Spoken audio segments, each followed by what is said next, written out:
I stood outside room 412 of Atlanta Medical Center, holding a vintage Tiffany silver rattle. I went to visit my sister's newborn, expecting the usual forced smiles. Instead, looking through the cracked door, I found my husband leaning over her hospital bed, kissing her forehead, with a tenderness he never showed me. He whispered, their son would have his last name, assuring her I would pay for their entire life. I did not scream. I did not cry. I walked back to my car, dropped the expensive gift into the trash, and began preparing a gift of my own. Before I continue this story, let me know where you are watching from in the comments below. Hit like and subscribe if you have ever had to stand up to family who underestimated your worth. The corridor smelled of antiseptic and overpriced flowers. I left a crucial board meeting to be there for Chloe. At 34, I was the youngest managing partner at my firm, a fact that meant nothing to my family, unless they needed a check. My sister Chloe, 3 years my junior, was the undisputed golden child. She had the pageant titles, the effortless charm, and the unyielding devotion of our parents, Marcus and Beatrice. They were obsessed with projecting an image of black excellence to their country club friends. Chloe was their masterpiece while I was just the bankrolling it. I approached her recovery suite, adjusting my grip on the silver rattle. My parents demanded I buy something lavish to welcome their grandson. I pushed the door open a fraction, ready to announce my arrival, but the words died in my throat. Julian, my white husband of 5 years, was sitting on the edge of Chloe's bed. He was supposed to be in Chicago at a seminar. Instead, he was here, his hand resting intimately on my sister's thigh. He leaned down, burying his face in her neck, and murmured something that made her laugh softly. Chloe adjusted the sleeping infant in her arms and looked up at him. She traced his jawline, her expression filled with a smug satisfaction I recognized all too well. "He looks exactly like you, Julian," Chloe whispered, her voice dripping with sugar. "Do you think Zara will ever figure it out?" Julian let out an arrogant scoff. "Zara is too busy staring at stock portfolios to notice anything in her own house. She loves playing the provider role. Let her keep working 80-hour weeks. Our son will have my last name eventually. Zara only pays for our life. She is just an ATM to me." Chloe smiled, shifting the baby closer to him. "Mom and Dad already suspect something, but they will never admit it out loud. They want this baby to have the best of everything. They know you and I belong together. They just need Zara to keep funding the estate." I stood frozen in the hallway, my heart hammering against my ribs. The sheer audacity of their conversation washed over me. Julian claimed to be an investment consultant but had not closed a deal in 2 years. Chloe spent her adult life treating me like a personal ATM. My parents likely suspected this affair and chose to cover it up to maintain their high society image. They decided I was just a blind, obedient cash cow. Most women would have kicked the door open. They would have screamed or collapsed in tears on the sterile hospital tile. I felt the initial sting of betrayal, the sharp pain of realizing my marriage was a lie, and my family was complicit. But then the pain vanished. It was replaced by a cold, calculating clarity. I am a venture capitalist. I evaluate risks, dismantle failing assets, and liquidate bad investments without mercy. Julian and Chloe had just become toxic assets. I did not make a single sound. I turned around and walked away, my heels clicking softly against the linoleum. When I reached the main lobby, I tossed the Tiffany box into a waste bin without a second glance. It landed with a dull thud, joining discarded coffee cups and candy wrappers. It was exactly where they all belonged. The drive back to our Buckhead neighborhood was a blur of calculated planning. My mind shifted into overdrive, compartmentalizing the betrayal and focusing entirely on logistics. Julian thought I was a fool who just signed checks. He forgot I built the financial architecture he so happily leached off. He forgot every account password and piece of property was tied to servers I personally monitored. I pulled my car into the garage and marched straight into my home office. The space was sleek, modern, and filled with the technology that had built my fortune. I locked the door behind me and sat down at my primary workstation. My fingers flew across the keyboard, bypassing the security protocols I had set up. I logged directly into my private financial server, pulling up the joint account Julian insisted we keep for expenses. The screen illuminated my face with a bright light. I scanned the transaction history, my eyes narrowing as I spotted a pending authorization. Julian had not just been holding his new son today. 20 minutes ago, while sitting in that hospital room, he initiated a massive wire transfer. $50,000 was currently pending, scheduled to be moved from our joint savings into an external account listed under Chloe's name. The reference read simply, Maternity Fund. A cold smile spread across my face as I stared at the blinking cursor. Julian thought he could drain my hard-earned money to fund his secret life with my sister. He thought he could steal from me while I smiled and played the supportive wife. But he was about to learn a painful lesson about corporate finance. You never try to steal from the person who holds the keys to the vault. The front door chimed its familiar welcome tune. Footsteps echoed across the marble foyer, followed by the clinking of ice against crystal from the living room bar. I remained at my desk, allowing the monitors to go dark. When I finally walked out, I found Julian sprawled on the custom Italian leather sofa, loosening his silk tie. He looked up and flashed the bright, charismatic smile that had charmed me 5 years ago. Now it just looked like a cheap mask. He sighed heavily and rubbed his temples, playing the role of the exhausted provider returning from a grueling business trip. He complained about the flight from Chicago, detailing a fabricated delay on the tarmac. I poured myself a glass of sparkling water and leaned against the counter, watching him lie with practiced ease. He stood up and moved toward me, attempting to plant a kiss on my cheek. I turned my head slightly, letting his lips brush the air near my ear. He smelled of hospital hand sanitizer and Chloe heavy floral perfume. I asked how the investment seminar went. He smoothly launched into a rehearsed monologue about market trends and networking with aggressive real estate developers. He claimed to have secured 2 promising leads that would surely close by the end of the fiscal quarter. I nodded, taking a slow sip of my water. We both knew his leads were as imaginary as his Chicago flight. Then he shifted gears, his tone softening into something overly tender. He mentioned that he had stopped by the hospital right after landing to see Chloe and the new baby. He described how small and fragile the newborn looked, praising my parents for being so supportive. He shook his head, feigning deep concern. He said Chloe was worrying too much about the future and the rising costs of childcare. He insisted we needed to do something meaningful to help my sister during this vulnerable time. I set my glass down and asked him what exactly he had in mind. Julian unbuttoned his collar and casually suggested we set up a trust fund for our new nephew. He pitched it as a beautiful gesture to show my parents we were invested in the family legacy. He threw out the number $50,000 like he was asking me to cover a minor grocery bill.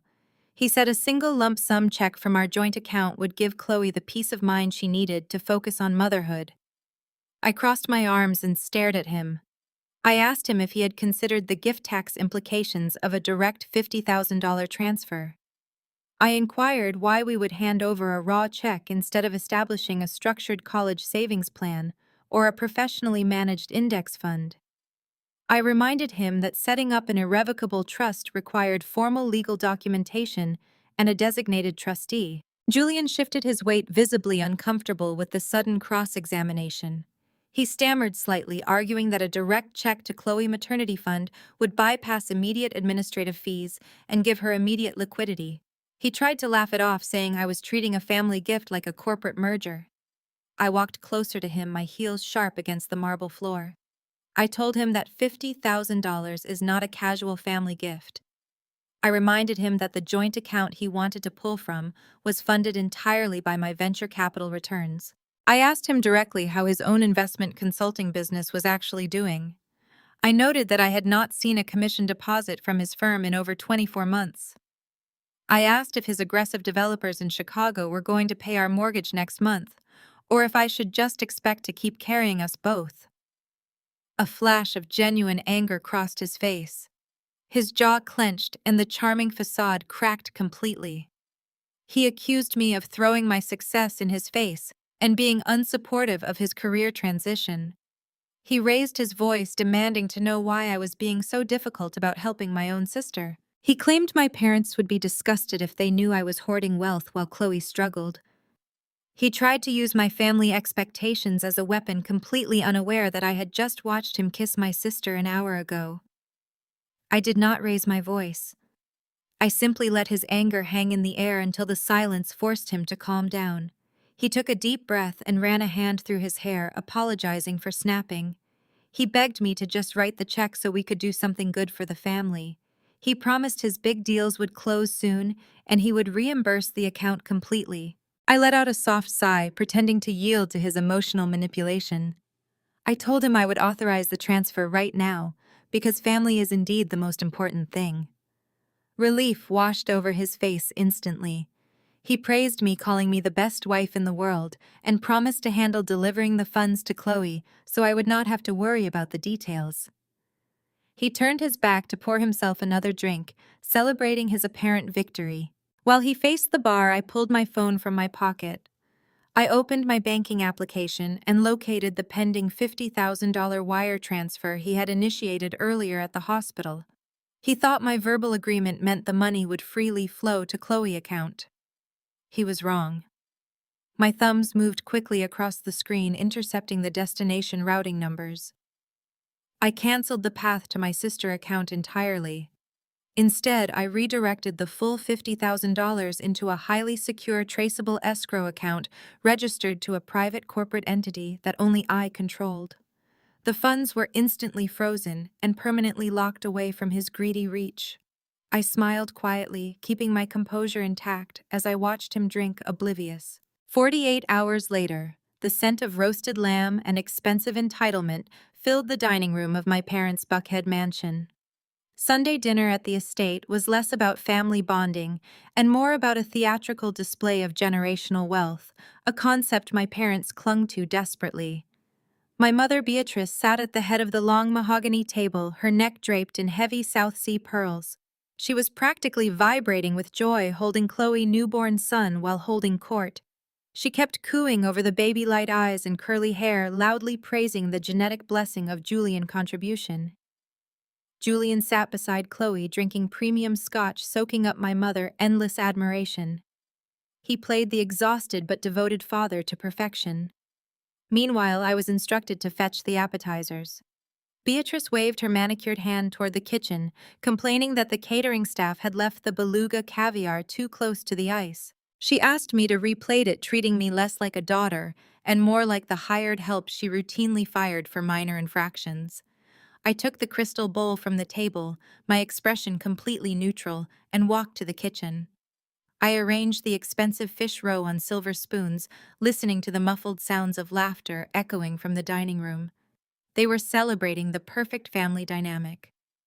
Julian, the brilliant son-in-law, Chloe, the radiant mother, and the beautiful grandson who would carry on the legacy.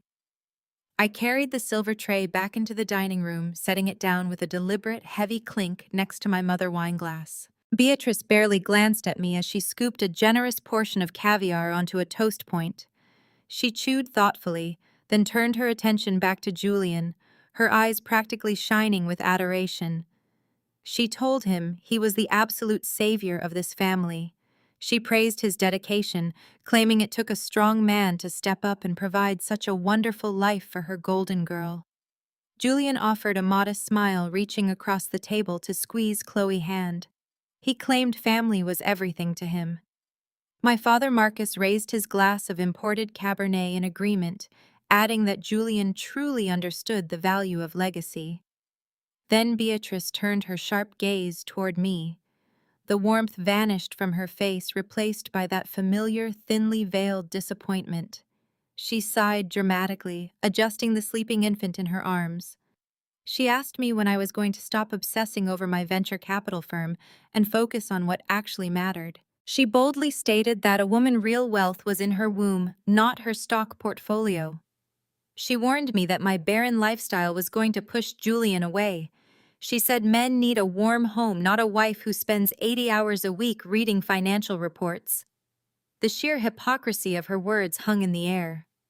Julian stared at his plate, hiding a smirk while Chloe gently stroked her baby head, looking at me with profound pity. I did not break eye contact with my mother. I reached out, picked up a silver spoon, and tasted the caviar myself. I swallowed it slowly, letting the silence stretch until my father shifted uncomfortably in his chair. I told my mother she was absolutely right about focusing on what matters. I agreed that legacy requires a solid foundation. Then I pointed out that the foundation of the very house we were sitting in was currently funded by my venture capital firm. I reminded Beatrice that the beluga caviar she was enjoying cost $200 an ounce, and the credit card used to pay the caterer belonged to my corporate account. I turned my gaze to my father, mentioning the property taxes on the mansion that were due last month, taxes I had quietly paid so they would not lose their country club membership. The color drained from my mother's face. She opened her mouth to scold me for being disrespectful, but I cut her off.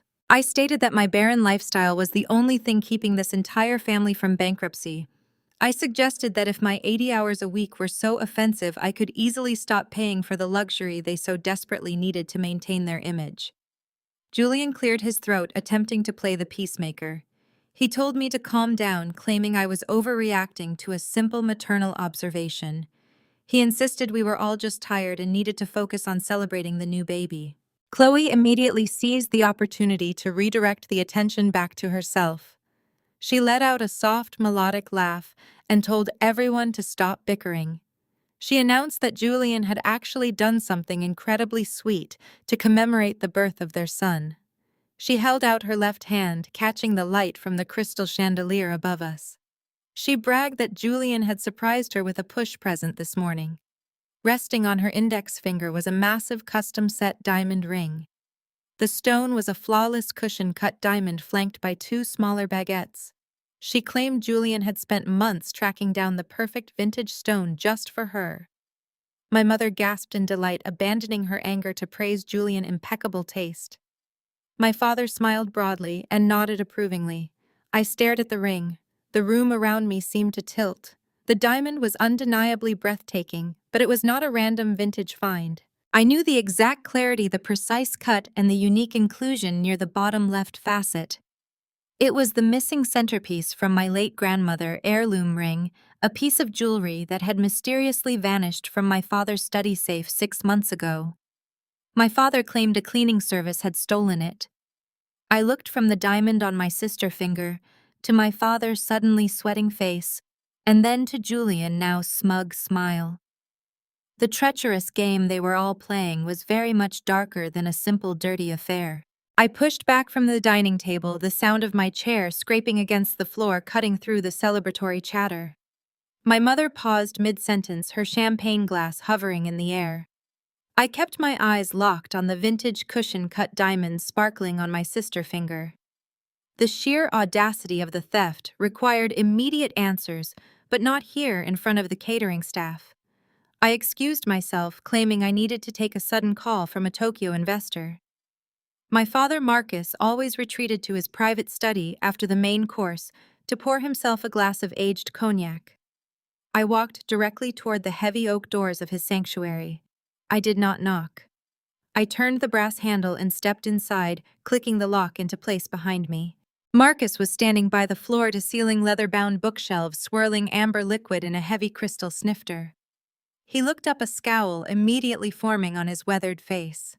He hated being interrupted, especially by the daughter he considered merely a financial utility. I did not waste time with pleasantries or passive-aggressive hints. I demanded to know how the centerpiece diamond from grandmother Eleanor's heirloom ring ended up on Chloe's finger, masquerading as a push present from my unemployed husband. I watched his eyes dart toward the heavy iron floor safe tucked behind his mahogany desk, the exact place he had sworn the ring was stolen from 6 months ago by a phantom cleaning crew. He did not flinch. He did not offer a single word of apology or feign ignorance. Instead, he took a slow sip of his expensive cognac and walked back to his desk. He leaned against the polished wood and looked at me with absolute disdain. He stated that the ring belonged on the finger of a woman who actually understood the true meaning of the Addams family legacy. He coldly declared that Chloe had secured our bloodline by providing a beautiful grandson, while I was nothing more than a cold and barren corporate machine. His words were designed to strike deep, weaponizing my choice to prioritize a venture capital firm over immediate motherhood. He claimed a piece of jewelry meant for the family matriarch had no business sitting in a dark vault while my sister was doing the real work of expanding the family tree. I stepped closer to his desk, my voice dropping to a dangerous whisper. I reminded him that Grandmother Eleanor had specifically willed that ring to me because I was the only one who possessed her business acumen and ruthless drive. I pointed out the blatant fact that Julian had not purchased that diamond with his own money. My father had actively conspired with my cheating husband to present a stolen family heirloom as a romantic gift, making a mockery of my inheritance. Marcus waved his hand dismissively, completely unbothered by the accusation of felony theft. He stated that Julian needed a public win to maintain his image in their elite social circles. He complained that Julian's lack of recent deals was becoming a humiliating topic of conversation among his peers at the Atlanta Country Club. Then my father flipped the script. He slammed his glass down and pointed a thick finger at my face. He demanded that I inject another $2 million of capital into Julian's failing investment firm by the end of the week. He claimed it was my duty as a wife to prop up my husband's public standing. He insisted that if I refused to give Julian a child, the least I could do was fund his professional facade so the family would not look like fools. He warned me that if Julian went bankrupt, the shame would reflect directly on him and my mother, and he absolutely would not tolerate that embarrassment. He told me to open my checkbook to protect the family name. I stared at the man who had raised me, realizing there was not a drop of paternal love in his eyes, only a desperate obsession with high society optics. He had willingly aided my husband in stealing from me just to keep up appearances and stroke Julian's ego. I did not argue. I did not raise my voice or shed a single tear. I gave him a slow, chilling smile. I told him I would take his demands regarding Julian capital into very careful consideration. I turned on my heel and walked out of the study, leaving him completely oblivious to the financial slaughter I was about to unleash. I retreated to the quiet confines of the estate's sprawling library, ensuring I was entirely alone before locking the double doors. I pulled my secure iPad from my designer tote bag and booted up my proprietary decryption software. If Marcus was willing to steal a diamond to protect Julian's fragile ego, I needed to know exactly how deep their financial entanglement went. I initiated a backdoor entry into my father's primary wealth management portal, a highly secure system I had ironically helped him set up years ago. The firewall took less than 60 seconds to breach. The screen quickly populated with Marcus offshore accounts, property deeds, and hidden ledgers. I scrolled past country club dues and car leases, hunting for the anomaly. I found it buried under a nested folder labeled Collateral Liabilities. My breath hitched as the encrypted document loaded. Marcus had not just given away my grandmother ring. 6 months ago, exactly when the ring went missing, he authorized a massive loan. I scanned the signature lines and the listed collateral. My father had secretly pledged my childhood trust fund, the one account he still held legal proxy over as collateral, to satisfy a staggering $3 million debt. But the debt did not belong to Marcus. It belonged to Julian. Julian had not just failed at business. He was drowning in illegal gambling debts, and my father leveraged my financial past to save him. 3 days passed since I uncovered the sickening truth in my father's digital archives. Julian was feeling the mounting pressure of his hidden debts. He paced the hardwood floors of our home, making hushed, panicked phone calls from the guest bathroom. The ultimatum was clearly suffocating him. He needed $2 million to satisfy his underground creditors and save the pristine image he had carefully curated for my parents. He assumed I was entirely ignorant of his sins. He thought I was just the reliable workaholic wife ready to open her checkbook for his next brilliant idea. He cornered me in my home office on a rainy Thursday evening. I was reviewing quarterly projections when he slid a glossy, professionally bound presentation across my desk. He flashed that practiced smile, adjusting his expensive cashmere sweater. He launched into his pitch before I even opened the folder. He called it a revolutionary algorithmic trading platform. He claimed it would disrupt the decentralized finance sector and yield a 300% return within the first year. He threw around buzzwords like synergistic paradigms, blockchain integration, and artificial intelligence-driven market disruption. He asked for exactly $2 million in seed capital. I let him speak uninterrupted for 10 solid minutes. I leaned back in my ergonomic chair, steepling my fingers and watching him perform. When he finally finished his breathless monologue, he leaned across my desk, planting his hands on the glass surface. He told me this was his master stroke. He said he wanted to keep the investment within the family so we could both reap the massive rewards. He tried to look at me with deep affection, completely unaware that I was internally dissecting him like a biological specimen. I opened the glossy folder. I flipped through the pages deliberately slow. The silence in the room stretched until Julian shifted his weight, his confident smile slipping just a fraction. I looked up and asked him where his customer acquisition cost projections were. He blinked, caught off guard by a basic fundamental business question. He stammered something about viral marketing and organic growth. I turned to page 4 and tapped my manicured fingernail against his budget breakdown. I pointed out that his projected burn rate allocated 40% of the initial capital to executive compensation and luxury office space. I asked him how he planned to build an AI-driven trading platform without a single machine learning engineer listed on the payroll. The color began to drain from his face. I did not stop. I clinically dismantled every single page of his garbage business plan. I highlighted the mathematical impossibilities in his revenue models. I exposed his lack of understanding regarding federal securities regulations. I asked him to explain the underlying code architecture he claimed to have developed. He could not answer a single question. I watched the sweat bead on his forehead as his intellectual inadequacies were laid bare in the cold, harsh light of reality. He realized he was pitching to a senior venture capitalist who managed portfolios worth hundreds of millions. Julian's defensive instincts kicked in. His charm evaporated, replaced by petulant anger. He accused me of being overly critical and lacking vision. He resorted to the same emotional manipulation my father used, claiming I was acting like a cold corporate machine instead of a supportive partner. He raised his voice, demanding to know why I refused to believe in his potential when he sacrificed so much to maintain our lifestyle. The sheer audacity of his victimhood was almost impressive. He stood there, drowning in gambling debt, sleeping with my sister, and holding a stolen diamond while demanding my absolute financial devotion. I let him vent his manufactured outrage. I let him play the wounded visionary. When he finally ran out of breath, I closed the glossy folder and slid it back toward him.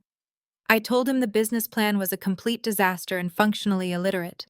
He opened his mouth to argue, but I raised my hand, silencing him instantly. I looked him dead in the eyes and softened my voice, injecting just the right amount of reluctant compromise. I told him that despite the glaring flaws in his proposal, I recognized how important this venture was to him. I said I understood the pressure he was under to prove himself to my family. I told him I would write the check for the full $2 million.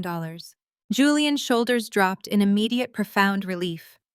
The tension visibly melted from his body as the promise of salvation washed over him.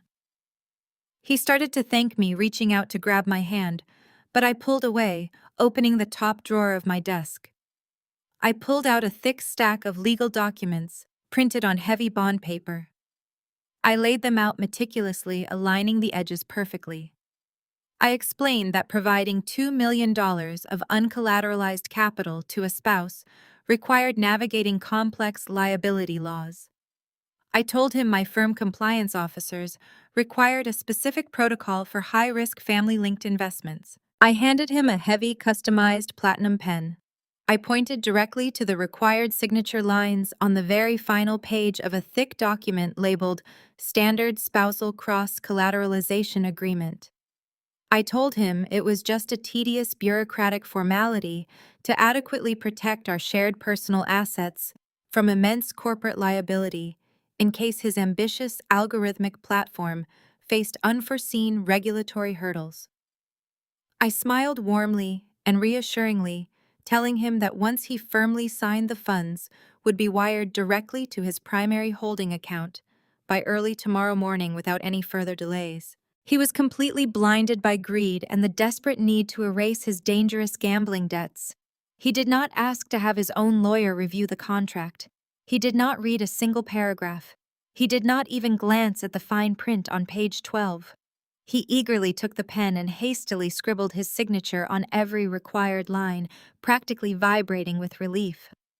He handed the documents back to me, expressing his eternal gratitude and promising this would change our lives forever. He had no idea how right he was. By blindly signing that specific contract, Julian had just legally transferred ownership of all his current and future assets, including his secret offshore accounts and his luxury vehicles, directly to a private holding company solely owned by me. The trap had sprung flawlessly, locking him into financial ruin. His betrayal had paved the way for his own absolute destruction. The ink on Julian legally binding financial suicide was barely dry when I received a panicked text from the event director at the Atlanta Country Club. My family had held a prestigious platinum membership there for 3 decades, a privilege completely dependent on my annual quiet contributions to my father's bank accounts. The director, a discreet man named Preston, informed me that my sister was currently terrorizing his staff in the main lobby. I grabbed my designer trench coat and drove straight to the clubhouse. The sprawling antebellum estate reeked of old money, stale perfume, and generational arrogance. I walked through the grand double doors just in time to hear Chloe's shrill voice echoing across the marble foyer. She was wearing a pristine white linen suit, bouncing her son on one hip, while impatiently tapping a perfectly manicured nail against the polished mahogany reception desk. She was demanding a complete redesign of the grand ballroom for what she called a sip-and-see baby introduction gala. She insisted on importing white orchids from Holland, hiring a classical string quartet, and serving only vintage champagne.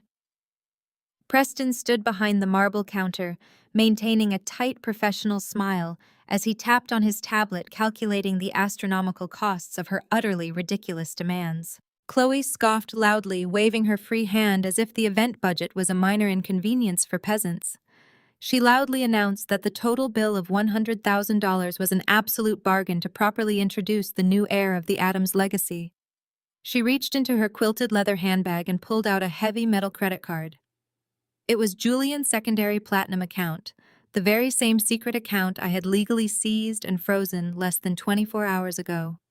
She slapped the card onto the marble counter with a dramatic flourish, commanding Preston to run it for the full deposit immediately. She bragged to the surrounding club members that her wonderful husband was a financial genius who spoiled her relentlessly. Preston politely picked up the heavy card and swiped it through the terminal. The machine beeped a harsh, discordant tone. Preston frowned and tried it again, inserting the chip. The terminal flashed a bright red declined notification. Chloe's arrogant smile faltered slightly, but she quickly recovered, blaming the country club outdated technology. She ordered Preston to manually enter the numbers, claiming the account had millions in liquid capital sitting ready to be deployed for her absolute convenience. Preston typed the long string of numbers with agonizing slowness. The machine rejected the transaction a third time, locking the account for suspected corporate fraud. I stepped out from behind a marble pillar and walked casually to the counter, standing right beside my seething sister. Chloe jumped, her eyes widening as she recognized me. I completely ignored her flustered expression and smiled warmly at Preston. I ordered a simple black coffee and handed him my personal black card. The terminal approved my purchase instantly with a soft, pleasant chime of success. Preston handed my card back with a respectful nod, apologizing for the delay. He turned back to Chloe and loudly informed her that her husband's card was not just declined, but was now completely frozen by the issuing bank. He politely but firmly asked her to step aside so he could assist actual paying club members. The silence in the grand foyer was absolute. Several wealthy socialites paused their conversations to stare at the golden child being publicly denied service. Chloe's entire face turned a mottled shade of crimson. Her pristine image was shattering in front of the very society friends my mother had spent decades trying to impress. She had completely lost her mind. Chloe slammed her fists on the mahogany desk, screaming that Preston was incompetent and loudly threatening to have him immediately fired. The baby began to wail, triggered by his mother's sudden and violent outburst. She spun around to face me, her eyes blazing with irrational hatred. She pointed a shaking finger at my chest and shrieked that I had somehow sabotaged her card. She loudly declared that I was a jealous, barren spinster trying to ruin her absolutely perfect family. I took a slow sip of my coffee, letting the dark roast burn pleasantly down my throat. I calmly suggested she call her brilliant husband to fix his own pathetic financial failures instead of throwing a tantrum in a public lobby. That completely unhinged her. She screamed that my money was not even really mine. She shouted that everything I owned legally belonged to her son because she was the only one who actually mattered to our parents. She ranted that Julian was entitled to my venture capital funds to provide everything for her baby, and that my entire corporate empire was just a giant piggy bank meant to fund her wildly luxurious lifestyle. Her hysterical flailing caused her quilted handbag to slip off her shoulder. It hit the cold marble floor with a heavy thud, spilling designer lipsticks, a compact mirror, and a thick, unlabeled manila folder. Chloe scrambled to pick up her cosmetics, her face buried in shame as club security approached to finally escort her out of the building. She completely missed the folder sliding across the slick floor toward my feet. I stepped forward, bringing the heel of my stiletto down hard on the edge of the thick paper, trapping it instantly. I watched the security guards, gently but firmly, guide my screaming sister out the heavy double doors. The lobby slowly returned to its quiet, oppressive elegance. I slowly knelt down and retrieved the discarded folder, brushing off a speck of dust. I opened the unsealed flap and pulled out the primary legal document. My breath caught in my throat as I scanned the legal header. It was a massive commercial loan application. Julian and Chloe were not just dreaming about my money. They had forged my signature to take out a second mortgage on my beautiful primary residence. The drive back from the country club was a blur of calculated silence. I did not confront my sister or call my husband. I drove straight to the glass and steel tower housing my venture capital firm, taking my private elevator up to the penthouse suite. My office was a fortress of soundproof glass and minimalist Italian leather, overlooking the sprawling Atlanta skyline. I laid the forged mortgage documents across my massive walnut desk, smoothing out the creases Chloe had made. The sheer stupidity of their plan was almost insulting. Julian had perfectly replicated my signature, but he had completely underestimated the digital tripwires I had woven into my personal financial architecture. I booted up my primary workstation, bypassing 3 layers of biometric security. My custom dashboard illuminated the room, casting a cool blue glow across my face. I did not have to wait long. The notification flashed on my secondary monitor exactly 47 minutes later. It was a high-priority alert from my private wealth management portal, flashing an urgent crimson against the dark background of my screen. Julian was making his move. He had submitted the forged secondary mortgage paperwork to a mid-level regional bank, likely bribing a desperate loan officer to expedite the underwriting process. The system was currently attempting to process an incoming wire transfer of $3 million. He was trying to extract maximum equity out of my estate to cover his $2 million debt and fund my sister's ridiculous country club lifestyle. He thought he had outsmarted me. He assumed the standard processing delays would give him enough time to secure the capital and vanish before I ever noticed the encumbrance on my property deed. He was gambling with federal wire fraud, crossing the line from pathetic husband to actual felon. I stared at the blinking approval prompt on my screen. My thumb hovered over the mouse. A single click on the reject button would freeze the entire transaction, flag the regional bank, and immediately alert local authorities to the forgery. That would be the standard protocol. That would stop the theft and result in a messy local domestic dispute. I did not want a domestic dispute. I wanted an absolute, undeniable slaughter. I moved my cursor away from the cancellation protocol. I picked up my encrypted secure line and dialed a private mobile number. It rang twice before an old colleague answered. Marcus Sterling was a senior vice president at the clearing bank Julian was attempting to use, and a former corporate shark I had saved from a catastrophic margin call 5 years ago. I did not exchange pleasantries. I gave him my exact account identifiers and told him to override the automated fraud flags on the pending $3 million mortgage transfer. I could hear his breath hitch over the secure line. He warned me that clearing a flagged transaction of that magnitude using contested collateral was a massive violation of institutional compliance. I reminded him of the debt he owed me and instructed him to proceed with a very specific modification. He was to approve the origination of the wire, but he needed to manually intercept the destination routing numbers before it hit Julian's offshore account. I dictated a new sequence of routing digits.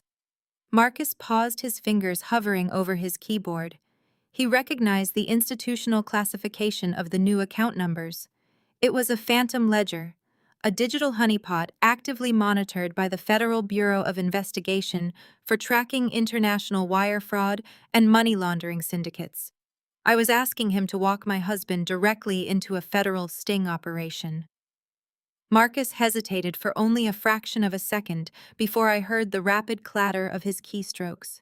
He confirmed the reroute was locked and the funds were currently processing into the federal snare. I thanked Marcus and severed the connection, placing the heavy receiver back onto its cradle. The silence in my penthouse office felt heavy and electric, buzzing with the kinetic energy of a trap snapping shut. I stood up and walked over to the floor-to-ceiling windows, looking down at the crawling traffic of the city below. Somewhere down there, my husband was celebrating his perceived victory. Somewhere down there, my sister was dreaming of her luxurious future. They were entirely oblivious to the invisible digital cage closing around them. I walked back to my desk and leaned over the illuminated monitors, watching the progress bar fill with a steady, vibrant green light. The regional bank approved the massive loan based solely on the forged signature and the rushed underwriting. The wire transfer initiated its journey. The $3 million detached from the equity of my home and vaulted into the digital ether, seeking its destination. My proprietary tracking software monitored the packet of data as it hit the central clearinghouse and was seamlessly diverted by Marcus. It bypassed Julian's hidden Cayman Island accounts completely and dropped squarely into the waiting jaws of the FBI-monitored honeypot. The transaction finalized with a sharp, satisfying ping that echoed through the quiet room. My trap was flawless. Julian had committed federal bank fraud, and the stolen funds were sitting securely in a federal trap, waiting for agents to trace the digital fingerprints directly back to his Internet Protocol address. My phone suddenly buzzed on the corner of the desk. It was an alert from the mirroring software I had quietly installed on Julian devices months ago when I first suspected his infidelity. It was a text message he had just sent to Chloe. I opened the intercepted notification.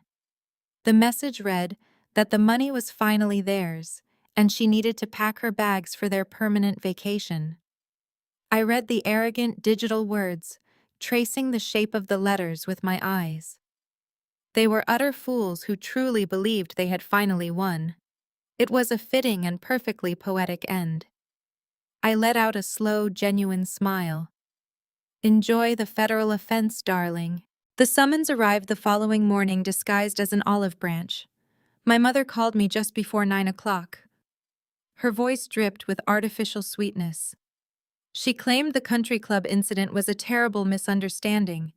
She insisted I come to the family estate for a private brunch to clear the air. She said my father wanted to formally apologize. I knew it was a trap. My parents did not do apologies. They did calculated maneuvers. But I needed to see exactly how far they were willing to go to protect their golden child and her fraudulent husband. I drove up the winding driveway, parking my coupe next to my father's vintage sedan. The sprawling brick mansion had always felt more like a museum than a home. I walked through the mahogany doors and was directed to the formal dining room. Beatrice and Marcus were already seated at the long dining table. A lavish spread of imported pastries sat untouched between them. Chloe and Julian were noticeably absent. My mother rose, offering a stiff, practiced smile. My father gestured for me to sit at the opposite end of the table, maintaining his usual imposing posture. Beatrice began the charade with a rehearsed speech about family unity. She poured me coffee and sighed dramatically. She claimed the stress of Chloe's pregnancy had created unnecessary friction. Marcus chimed in, nodding solemnly. He stated we needed to remember the Adams legacy.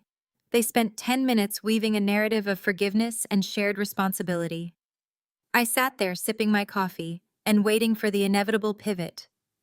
I knew the complimentary pastries and soft words were just the bait. The facade cracked exactly 12 minutes into the brunch. Marcus cleared his throat and pulled a thick leather folio from the empty chair beside him. He unzipped it and slid a stack of legal documents across the polished wood surface. He did not look apologetic anymore. His eyes were cold and evaluating. Beatrice folded her hands on the table, leaning forward with an expression of intense expectation. Marcus declared that to truly heal the family, we needed to solidify our future. He explained that since I had chosen to prioritize my venture capital firm over starting a family, my accumulated wealth was currently lacking a proper legacy plan. I looked down at the documents. The header boldly proclaimed it was an irrevocable trust and beneficiary designation form. I read the first paragraph. My parents were officially demanding that I legally designate Chloe, unborn child, as the sole primary beneficiary of my entire estate. They wanted my venture capital firm, my properties, and my liquid assets funneled directly into a trust controlled by Julian and Chloe upon my death or incapacitation. Beatrice spoke up, her voice losing its sugary coating. She stated that it was only logical. She pointed out that Chloe was doing the real work of expanding the bloodline while I was wasting my childbearing years in corporate boardrooms. She claimed that because I was too focused on my career to have my own children, my resources should naturally flow to the sister who was actually fulfilling her biological and familial duties. She called it my financial contribution to the family tree.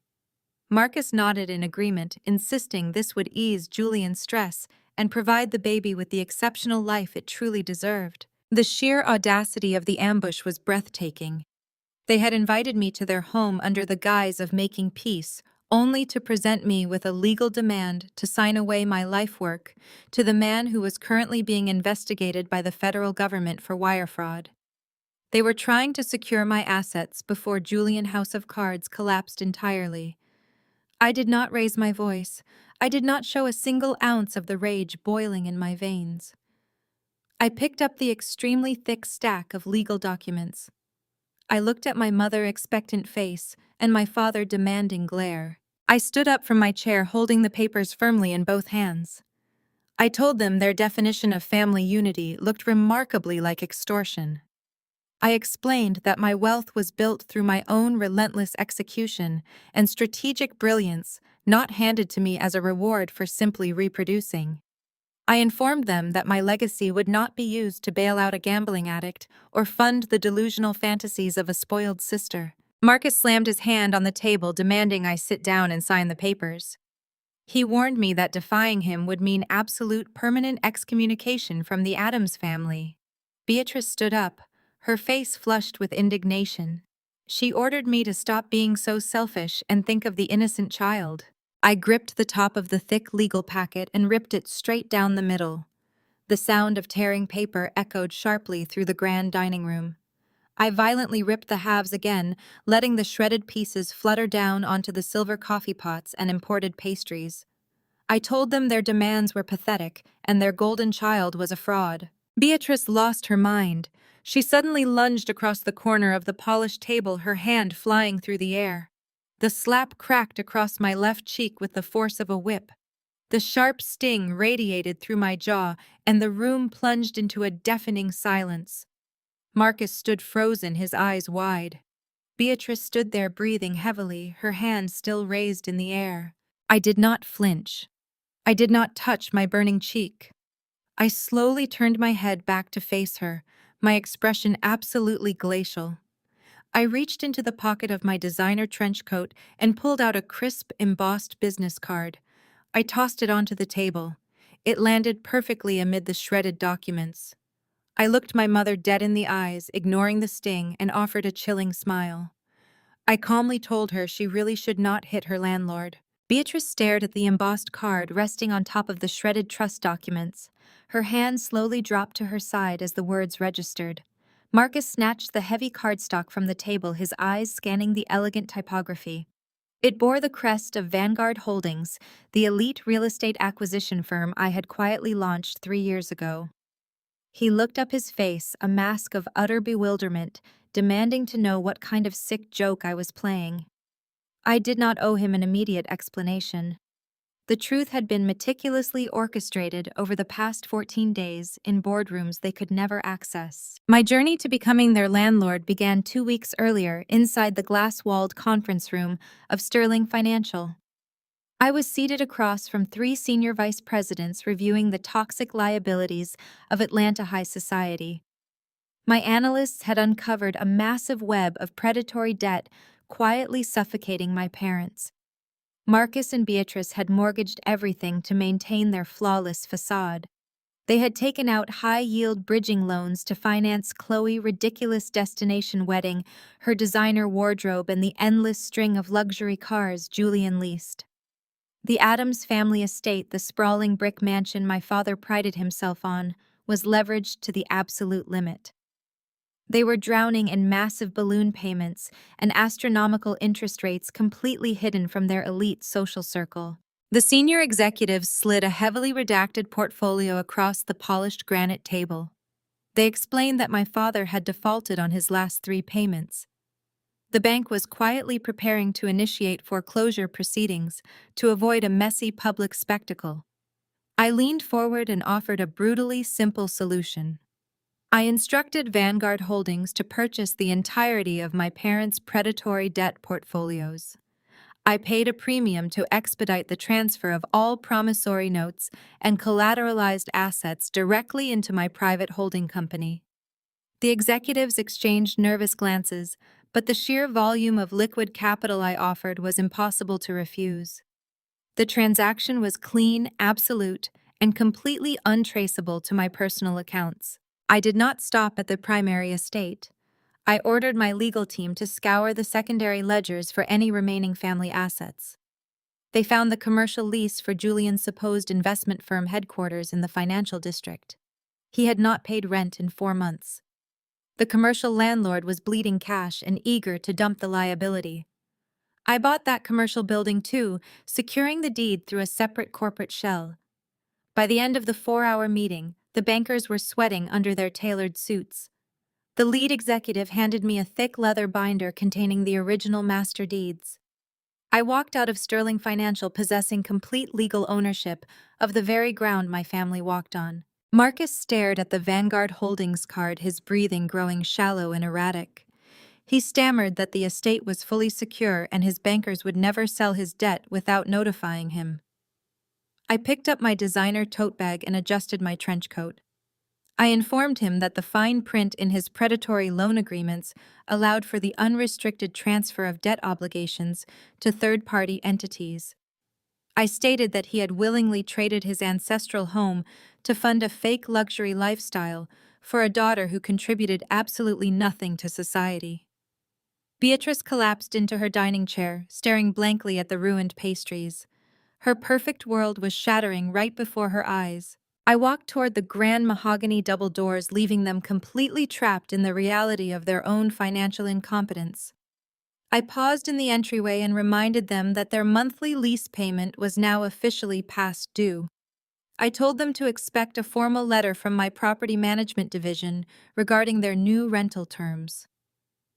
Neither of them spoke a single word. The oppressive silence of the mansion felt entirely different now. It was no longer a museum of their generational arrogance. It was simply another line item on my corporate balance sheet waiting to be aggressively liquidated. I walked out to my car feeling completely unburdened. I returned to my downtown penthouse and immediately summoned my lead corporate litigator. David was a ruthless attorney who specialized in aggressive asset recovery. I poured us both a glass of aged bourbon and laid the master deeds out on my desk. I told him it was time to clean house. We needed to initiate immediate eviction proceedings for both the Addams family estate and Julian commercial office space. David reviewed the files, his eyes widening at the absolute legality of my ironclad ownership. He confirmed we could execute the removal orders within 72 hours due to the extensive default history. He asked me exactly when I wanted the notices delivered to the properties. I checked my calendar, syncing the timeline with the country club incident. Chloe had been publicly humiliated trying to book her $100,000 baby reveal, but she was not the type to surrender quietly. I had my executive assistant monitor her social media feeds constantly. Chloe had predictably pivoted and sent out exclusive digital invitations for a massive sip and see gala to be hosted right at the family estate. She promised her elite friends an afternoon of catered luxury vintage champagne and absolute perfection. I looked at David and smiled, swirling the amber liquid in my heavy crystal glass.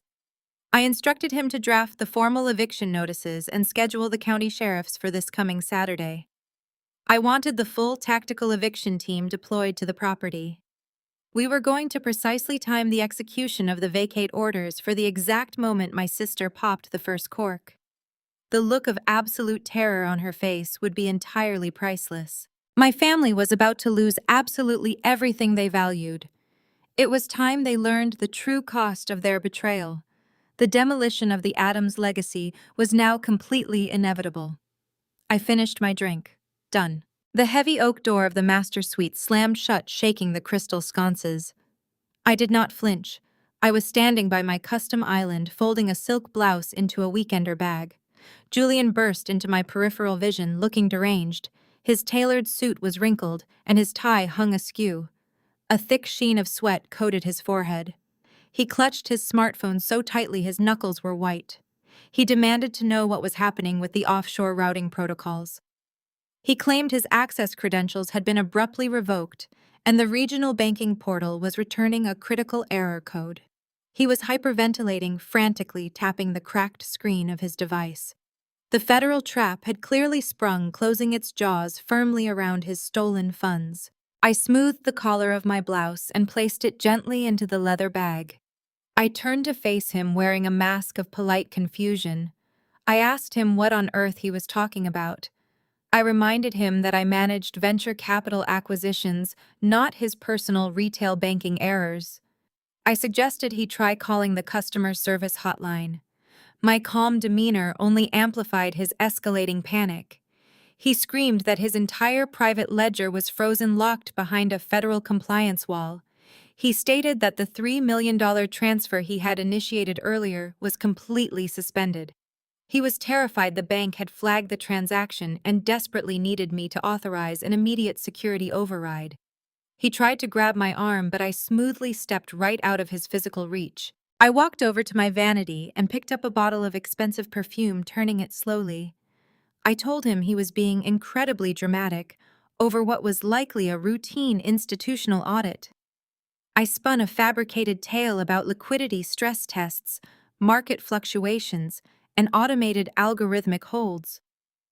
I watched his eyes dart around the room, searching for a lifeline that did not exist. I advised him to just wait out the processing delay, claiming the funds would eventually clear once the market stabilized. He stared at me, his jaw clenching as my dismissive words registered. The desperation in his eyes rapidly morphed into a dark, volatile rage. He realized I was not going to save him. He realized his master plan to steal my equity and run away with my sister was currently evaporating. Julian closed the distance between us, invading my personal space. His breath smelled of stale coffee and raw fear. He pointed a trembling finger inches from my face, accusing me of deliberately ignoring his crisis. He yelled that I cared more about my corporate portfolio than my own marriage. He demanded I stop packing my bags and fix the banking error immediately. I met his furious gaze with absolute stillness. I asked him why he was trying to move $3 million on a Tuesday afternoon without consulting his wife. I watched the color drain entirely from his face. He stammered, searching for a plausible lie. I simply raised a single eyebrow, letting the heavy silence suffocate his pathetic excuses. I told him he was a terrible liar. The air in the bedroom grew dangerously thick. Julian lost control. He pivoted sharply and drove his fist directly into the textured drywall beside my dressing mirror. A jagged hole appeared in the pristine wall, white dust cascading onto the hardwood floor. He pulled his hand back, his knuckles scraped and bleeding. He turned his furious glare back to me, chest heaving. He snarled that I was the problem. He blamed my cold, relentless ambition for his financial struggles. He shouted that I was supposed to be his partner. He weaponized the very foundation of our vows, screaming that I had failed to be a supportive black wife. He claimed I was too busy acting like a ruthless corporate tyrant to nurture his entrepreneurial spirit or build a proper home. He blamed his entire pathetic existence on my refusal to simply shrink myself and let him lead. I stood perfectly still, letting his toxic insecurities wash over me without absorbing a single drop. I looked at the hole in my wall and then at his bleeding knuckles. I told him his victim complex was incredibly boring. I stated that his failures were his own and my success was not an apology I owed him. I instructed him to leave my presence before I called the estate security team to escort him off the premises. Julian's chest heaved as he stared at my unyielding expression. He realized his physical intimidation had completely failed.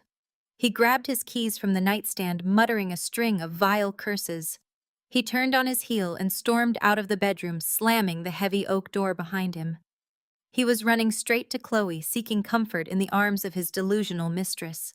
I waited for the sound of his engine to fade completely into the distance. I did not waste a single second processing his temper tantrum. I reached into my trench coat pocket and pulled out my encrypted mobile phone. I scrolled through my secure contacts and dialed a specific unlisted number. It was the private line for an elite high-tech audio-visual crew I frequently used for massive corporate presentations. The lead technician answered on the first ring. I bypassed the standard greetings. I told him I needed his best team deployed immediately for an emergency residential installation. I required a complete covert mapping of the Addams family estate dining room and grand parlor. I instructed him to install high-definition microprojectors, concealed wiring, and a remote synchronized sound system. I demanded absolute perfection and offered triple their usual rate. I needed the entire visual sequence correctly cued and completely ready for active deployment at exactly 2 o'clock this coming Saturday. I gave him the precise coordinates for the sip and see party. The visual detonation I was planning required flawless timing, and the stage was finally set. With the audio-visual trap securely in motion, I shifted my focus to the final, most crucial piece of ammunition required to completely annihilate Julian. I needed irrefutable, scientifically backed proof of his paternity. I knew exactly where to find it. Chloe received all her prenatal care at the Montgomery Institute, an elite private hospital catering to Atlanta ultra-wealthy. What Julian and Chloe did not realize was that Vanguard Holdings, my primary venture capital firm, was the lead investor in the hospital's newly constructed genomic research wing. I did not need a subpoena or a court order to access their most guarded files. I simply needed to make a phone call to the chief executive officer. I drove my coupe through the imposing wrought iron gates of the Montgomery Institute early Wednesday morning. I bypassed the crowded main reception and walked directly to the executive elevators, swiping my Platinum Investor keycard. The doors opened on the administrative floor, where the hospital director was already waiting for me with a nervous smile. I did not waste time exchanging pleasantries. I demanded immediate, unrestricted access to the secure digital archives in their records department. The director hesitated for only a fraction of a second before nodding frantically, well aware that my firm could pull $50 million in funding with a single signature. He personally escorted me to a windowless basement room filled with humming servers and dedicated access terminals. I sat at the primary terminal and accessed her highly classified patient file using the system master credentials. It took me less than 4 minutes of scanning her prenatal diagnostic history to locate the discrepancy. There was a specialized, completely standard prenatal paternity test conducted during her second trimester. The official document attached to the file listed a completely unknown male as the biological father, effectively clearing Julian of any parental responsibility on paper. It was a sophisticated forgery designed to ensure his name remained entirely absent from the eventual birth certificate. However, the digital metadata attached to the laboratory upload told a distinctly different story. The file had been manually altered by an attending physician with top-tier system privileges. The digital signature belonged to Dr. Harrison Vance, the head of the obstetrics department. I printed the falsified report and the incriminating metadata logs. I tucked the papers into my designer portfolio and took the elevator directly to the obstetrics floor. Dr. Vance occupied a sprawling corner office at the end of the maternity ward. I walked past his protesting receptionist and pushed the heavy mahogany door open without knocking. Dr. Vance looked up from his mahogany desk, his face immediately flushing with indignation at the intrusion. He opened his mouth to demand my removal, but his voice died in his throat as I locked the door behind me and dropped my portfolio onto his pristine glass desk. I calmly introduced myself and watched the color drain entirely from his face. He clearly recognized my name and understood my connection to Julian. I slid the printed metadata logs across the desk, tapping a manicured finger directly on his digital signature. I informed him that I possessed definitive proof he had intentionally falsified prenatal genetic records to protect a client involved in a federal wire fraud investigation. He sputtered, attempting to mount a defense wrapped in medical privacy laws and strict patient confidentiality. I leaned over his desk, resting my palms on the cool glass, and cut off his pathetic excuses. I promised him that if he did not produce the original unaltered DNA profile within the next 60 seconds, I would personally orchestrate the absolute destruction of his career. I detailed exactly how I would leverage my position on the hospital investment board to initiate a full forensic audit of his department. I assured him that the medical board would permanently revoke his license, and the ensuing scandal would guarantee he never practiced medicine again. I told him he would be facing federal conspiracy charges for altering medical records to aid in an ongoing financial crime. Dr. Vance collapsed back into his leather executive chair, his arrogant demeanor completely evaporating. His hands shook uncontrollably as he stared at the damning evidence of his corruption. He knew I held the power to eradicate his entire livelihood with a single phone call. He silently turned to his encrypted terminal, his fingers trembling as he typed in his override credentials. He accessed the secure remote main laboratory server and downloaded the original unedited genetic report. The office printer hummed to life, spitting out 3 crisp pages of clinical data. He gathered the papers and handed them to me without making eye contact. I reviewed the official document. The probability of paternity was listed at 99.9%. The biological father was explicitly identified as Julian Adams. I had the smoking gun I needed. I placed the original document carefully into my portfolio, offered Dr. Vance a chilling smile, and walked out of his office, leaving him to sweat in the silence of his ruined integrity. I left the hospital and drove straight to the luxury shopping district in Buckhead. I walked into the flagship Tiffany & Company boutique, the familiar turquoise decor offering a sharp contrast to the sterile hospital corridors. I approached the finest sales associate and requested their most exclusive sterling silver baby rattle. The associate quickly retrieved a beautiful, intricate piece, polishing it carefully before placing it inside their iconic little blue box. She wrapped it with a flawless white satin ribbon, completely unaware of the devastating cargo it would soon carry. I returned to my penthouse and carefully untied the white ribbon. I removed the silver rattle, setting it aside on my desk. I placed the official DNA profile proving his exact paternity securely inside the velvet-lined interior of the box. I finally retied the beautiful satin bow to absolute perfection once again. Saturday morning arrived with a crisp, cloudless sky, the kind of perfect weather money supposedly could not buy, though my family always acted as if they had purchased it themselves. I placed the little blue box carefully into my leather tote alongside my encrypted tablet. The drive to the Oakwood Country Club took exactly 22 minutes. Chloe had predictably relocated the event from the family estate to the club's grand ballroom at the last minute, desperate to maximize her audience of high society wives and gossips. I pulled up to the valet, handing over the keys to my coupe with a crisp $20 bill. The club was buzzing with frantic energy. Waitstaff hurried across the marble foyer, carrying trays of imported orchids and vintage champagne flutes.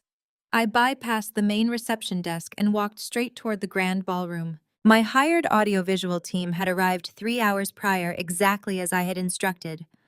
I pushed open the heavy mahogany doors and stepped into the cavernous space. The transformation was breathtaking. 4 massive high-definition LED walls dominated the perimeter of the room. They seamlessly integrated into the club's ornate architecture, looking less like electronic displays and more like glowing modern art installations.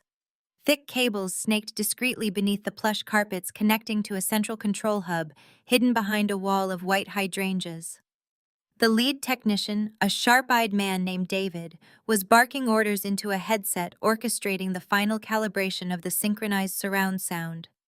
The sheer scale of the setup was intimidating, designed not just to be seen, but to completely overwhelm the senses of anyone standing in that room. I walked to the central control hub, inspecting the network connections. Everything was hardwired and completely isolated from the club's primary network.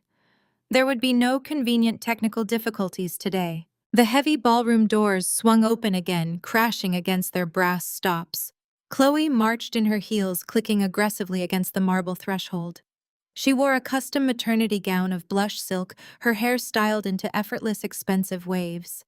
She certainly did not look like a woman whose husband was drowning in debt or whose family was facing imminent eviction. She looked like a queen surveying her conquered territory. Julian trailed a few steps behind her, looking utterly exhausted and visibly sweating through his tailored suit. His eyes darted nervously around the room, completely ignoring me. Chloe immediately spotted the massive screens, and her eyes lit up with greedy delight.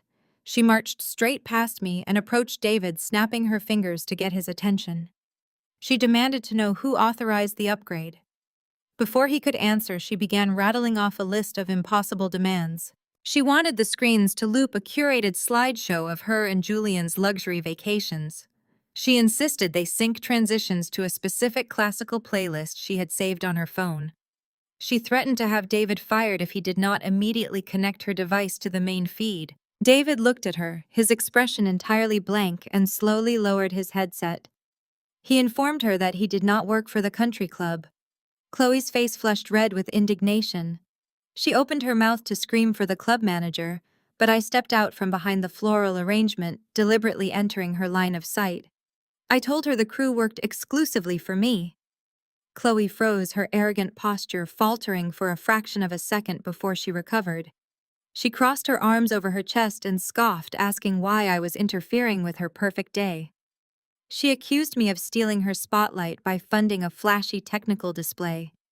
I kept my voice perfectly level, stripping all emotion from my tone. I explained that I had paid for the installation to ensure the guests were properly entertained. I told her I had arranged a very special surprise presentation to celebrate her expanding family. Chloe narrowed her eyes, immediately suspicious of my apparent generosity. She demanded to know what exactly I planned to show on those screens. She insisted on reviewing the content before the first guest arrived, claiming she needed to maintain absolute creative control over her brand. I took a slow step forward, invading her personal space, just enough to make Julian visibly flinch. I reminded her that she was currently standing in a venue funded by my capital, drinking champagne, bought with my credit line, and celebrating a life built entirely on my tolerance. I stated that she did not have creative control over anything.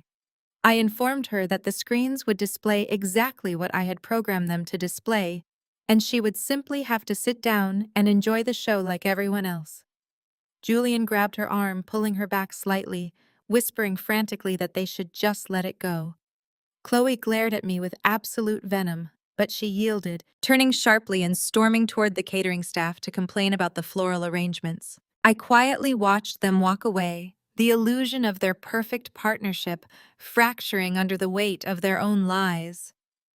I turned back to the control hub. David was watching me, a faint smirk playing on his lips. He understood exactly what kind of corporate execution was about to take place. He ran a final diagnostic check across the 4 massive screens. The massive displays flashed pure white for a brief second, illuminating the entire room, then went to a deep, absolute black. The high-fidelity sound system emitted a low, powerful bass hum, that vibrated deeply through the polished oak floorboards, confirming the connection was flawlessly secure. David reached into his equipment case and pulled out a small, matte black wireless detonator. It featured a single illuminated red button. He placed it carefully into the palm of my hand. The smooth plastic felt heavy and significant against my skin. He stepped back calmly, adjusted his headset, and gave me a very deliberate, curt nod. "Whenever you're ready, boss." The heavy matte black detonator slipped perfectly into the tailored pocket of my emerald green blazer. Within an hour, the cavernous ballroom transformed from a technical staging ground into a breathing organism of Atlanta high society. The elite arrived in steady waves of designer silk and suffocating expensive perfumes. Valets scrambled frantically outside, while inside a small army of white-gloved waiters circulated with silver trays of beluga caviar and vintage Dom Perignon. Chloe had spared absolutely no expense using credit lines that no longer existed to fund a spectacle of supreme arrogance. She held court near the center of the room, positioned perfectly beneath a cascading crystal chandelier. She practically glowed while accepting lavish wrapped presents and fawning compliments from wealthy wives who secretly despised her. Julian stood faithfully at her side, playing the role of the devoted partner. He swallowed his champagne too fast, his eyes darting toward the exits every few minutes. He knew the financial guillotine was hovering directly over his neck, but he could not resist the intoxicating allure of public validation. The sheer volume of blind entitlement in the room was almost suffocating. The air itself felt thick with the heavy scent of unearned privilege and impending disaster. I lingered near the periphery of the room, standing perfectly still in the shadows of a towering floral arrangement. I watched my parents navigate the crowd with practiced predatory grace. Beatrice wore a stunning pearl necklace and an expression of absolute triumph. Marcus shook hands with local politicians and banking executives, projecting the flawless image of a titan of industry. They completely ignored the eviction notices sitting on their mahogany entryway table back home. They were absolutely determined to squeeze one last drop of prestige from their crumbling empire before the foundation gave way entirely. Guests bumped my shoulder without a single apology, entirely unaware that the woman they were rudely ignoring legally owned the very ground they were standing on. I listened to snippets of their hollow conversations drifting over the string quartet. They praised Chloe for her radiant maternal glow. They congratulated Julian on his supposed venture capital successes. Every single word spoken in that room was a toxic lie. It was a masterful symphony of generational delusion, and I was the only person holding the golden baton. The hypocrisy was a bitter vintage, but I drank it down willingly, knowing the antidote was already locked and loaded, waiting in my pocket. The low hum of string music faded as a sharp ringing sound pierced the air. Beatrice stood on the elevated marble dais, tapping a silver spoon against her crystal champagne flute. The crowd quieted, turning their expectant faces toward the matriarch of the Addams family. She smiled radiantly, adjusting the microphone stand with practiced elegance. She welcomed the distinguished guests, thanking them for gathering to celebrate the newest addition to their perfect lineage. Her gaze swept over the crowd and landed deliberately on Julian. She raised her glass toward him, her voice echoing through the massive hidden speakers. She publicly declared Julian to be the absolute savior of their family. She praised his supposed brilliant financial acumen and his unwavering dedication to providing Chloe with the luxurious life she so richly deserved. The crowd murmured their polite approval while Julian offered a stiff, unnatural nod. Beatrice was not finished. She let her gaze wander until it locked directly onto me standing in the back of the room. Her smile twisted into a polished weapon. She spoke directly into the microphone, her voice dripping with venomous pity. She told the crowd how incredibly grateful she was, that at least one of her daughters understood the true value of a loving family. She loudly lamented my empty workaholic life. She stated that while some women chased cold corporate dollars and ended up entirely alone, Chloe had wisely chosen the path of warmth and true fulfillment. The entire room hung on her every insulting word, completely captivated by the public humiliation of the outcast daughter standing alone in the shadows. A collective murmur rippled through the sea of wealthy guests as hundreds of eyes turned to evaluate me. They offered tight, sympathetic smiles masking their insatiable appetite for high society drama. They fully expected me to shrink away in profound shame, or perhaps rush out of the grand ballroom in a tearful, panicked retreat. I did neither. I stood incredibly tall, squaring my shoulders against the weight of their collective judgment. I maintained absolute, unwavering eye contact with my mother, letting a slow, deliberate, and terrifying smile spread across my face. I reached over to a passing waiter and smoothly lifted a heavy silver spoon from his polished tray. I picked up a fresh crystal flute of champagne. I struck the fragile glass with the solid silver once, twice, 3 distinct times. The sharp, piercing ringing cut cleanly through the lingering whispers, immediately hijacking the attention of the entire room. I stepped out of the shadows and began my slow, unhurried walk toward the illuminated stage. The crowd parted instinctively, sensing a violent, undeniable shift in the atmospheric pressure. The smug satisfaction on the face of my mother began to rapidly evaporate, replaced by a flicker of genuine terror and uncertainty. Julian stepped backward, bumping hard into a catered cocktail table, his face turning the sickly color of wet ash, while his panicked eyes darted wildly, searching for an escape. Chloe glared at me, clutching her expensive silk gown so tightly, her knuckles turned bone white. I climbed the 3 marble steps to the dais, my heels echoing like gunshots in the oppressive silence.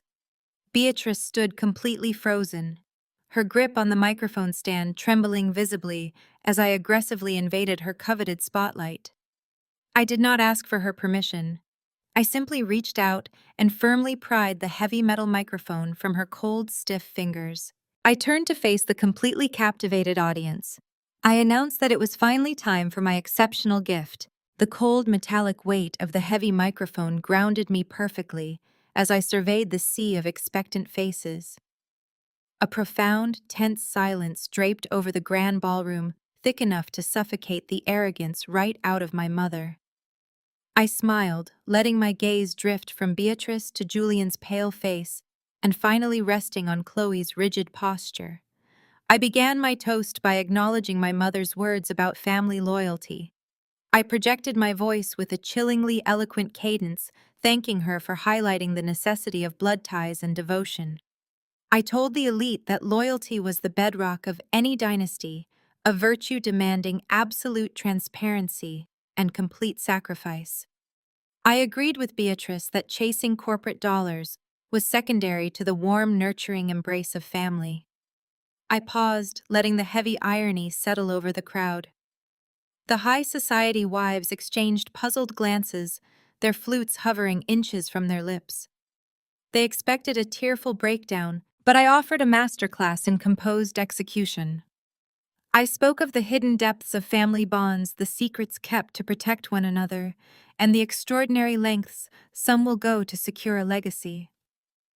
My voice never wavered, never betrayed the righteous fury boiling beneath my skin. I praised Julian for his remarkable dedication to my sister, noting how he had gone entirely above and beyond the normal duties of a simple brother-in-law. Julian took a hesitant, panicked step toward the dais, his hand outstretched as if he could physically snatch the words from the air. He realized what was happening, but the paralyzing fear of causing a public scene kept him rooted to the marble floor. I reached into the pocket of my blazer and wrapped my fingers around the matte black wireless detonator David had given me. I pulled it out, holding it up so the polished button caught the light of the crystal chandelier. I announced that a new addition to the family deserved utter honesty, a clean slate completely free from the burdensome shadows of the past. I looked directly at Chloe, whose smug confidence had entirely vanished, replaced by a darting panic. I stated that my gift was not wrapped in expensive paper or tied with a satin ribbon, but rather it was the gift of absolute, undeniable truth. I pressed my thumb firmly against the red button. The central control hub engaged with a soft mechanical click. The 4 massive LED walls surrounding the perimeter of the ballroom blinked out of their deep black standby mode. The sudden blinding light illuminated the completely horrified expressions of my family. The colossal screens did not display the curated slideshow of luxury vacations Chloe had demanded. Instead, a stark image filled every single display panel in the room. It was a flawless, magnified projection of the official DNA profile I extracted from the Montgomery Institute. The clinical text on the white background was impossible to misinterpret.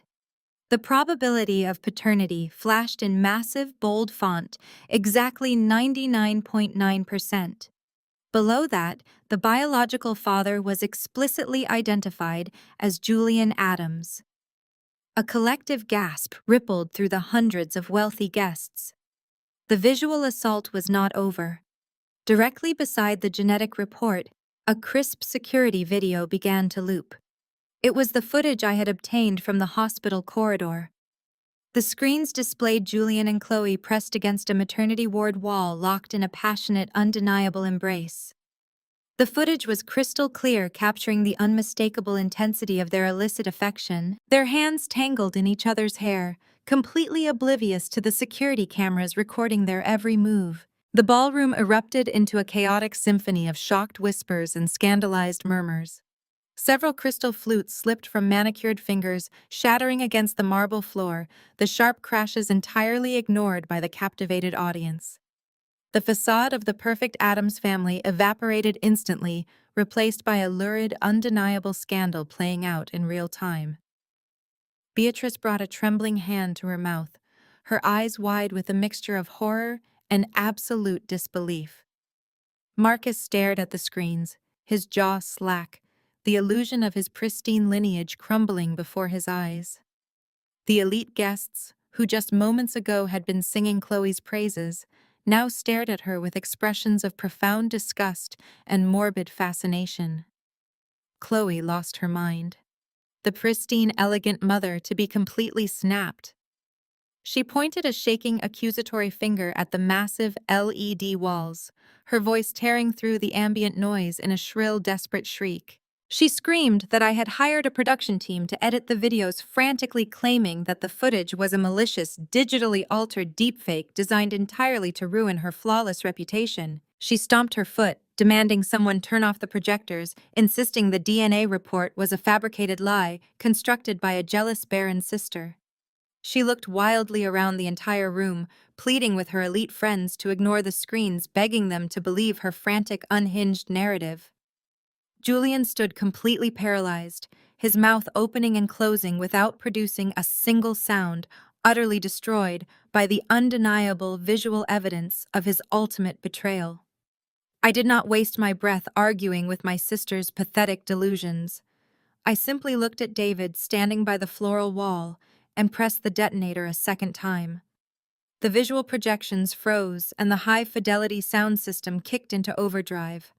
The string quartet's delicate acoustics were instantly replaced by a booming, crystal-clear audio recording echoing from every corner of the room. It was Julian's voice, sharp and urgent, captured during one of his covert phone calls.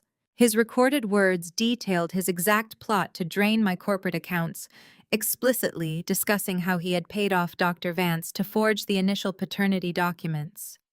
The audio captured him laughing with Chloe, outlining their grand plan to run away together using my stolen venture capital. The indisputable sound of his voice confessing to fraud, theft, and devastating betrayal washed over the completely paralyzed crowd. Julian shattered the suffocating silence with a desperate guttural roar. The sheer panic in his chest mutated into a violent defensive rage as he lunged a step forward.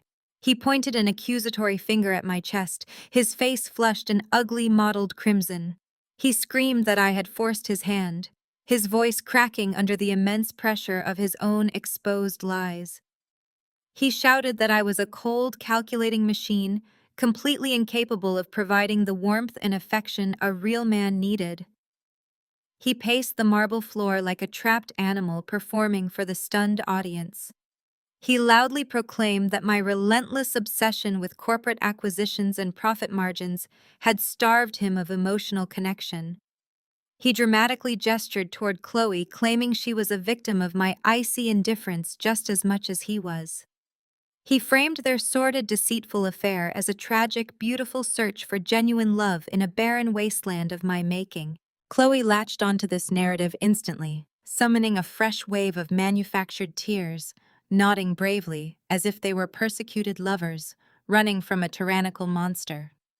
He demanded sympathy from the room, shouting that any sane man would have sought comfort in the arms of a woman who actually possessed a beating heart. I did not raise my voice to meet his frantic screaming. I did not shed a single tear or offer a defensive rebuttal. I stood perfectly still on the marble dais, letting his pathetic, desperate excuses echo against the high ceilings until they simply ran out of momentum. The high society guests watched in breathless anticipation, waiting for a screaming match that I refused to give them. My absolute composure was a brick wall against which Julian's manufactured outrage shattered. I raised the matte black remote one more time, making sure Julian saw the movement. I pressed the red button with deliberate, unhurried precision. The four massive LED walls flickered instantly, replacing the scandalous hospital security footage and the damning DNA results. The screens filled with high-definition scans of heavily redacted legal documents and real-time banking dashboards. The central image was a pristine, magnified copy of a complex cross-collateralization contract. Julian's distinct, arrogant signature was splashed across the bottom line in blue ink. Beside the contract, a grid of financial statements appeared displaying the current balances of Julian's personal checking savings and offshore investment accounts. The numbers were not just low, they were completely decimated. A sea of bright red zeros and negative balances glared back at the horrified crowd.